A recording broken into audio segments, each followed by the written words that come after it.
好来，乡亲啊，继续来看这个非洲猪只无传出去，农业部来宣布，中昼的12点开放活体猪肉会当来载运，阴暗翻12点开放台猪甲拍卖这个肉品，也就是讲上紧后日拜六日透早，就会当伫个菜市啊买到猪肉咯。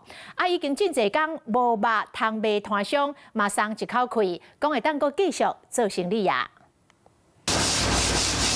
提鲁啊，路道顶台中建国市场甲第二市场的地点无用清销，因为猪肉总算要解禁。农业部宣布7号饭店恢复拍卖甲猪仔屠宰，上紧8号透早，温体猪肉就会当开市，店家嘛拢提早甲胆清去。对因来讲，总算是吐一口气。放那么多天了，赶快可以营业的话，我们都非常的开心啊！有信心啊，当然有信心。我什么机器都要清一清啊，不然10几天你不干净给客人吃是不行的啊。超过2礼拜，伫菜市啊买无猪肉，解禁的消息嘛，互乡亲足期待。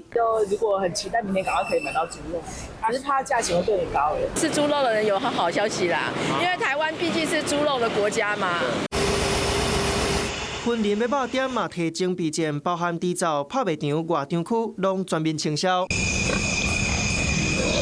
6号中昼12点开始，全国外地运载解禁，伫屏东林鹿乡的市猪场，一个一天会载600只猪，拢总6台车送去猪灶。以往可能一天个1、2车，这几天有可能会都是比较多的，就再多个1、2车这样子的状况。经过15天病毒占复期，好加在非洲猪只疫情无畏炭，肉店甲消费者拢足期待温体猪肉，总算是会当转来市场。 Hello， 我是易景，想要抢先掌握最及时的新闻资讯吗？赶快订阅、按赞、开启小铃铛，锁定华视新闻的 YouTube 频道。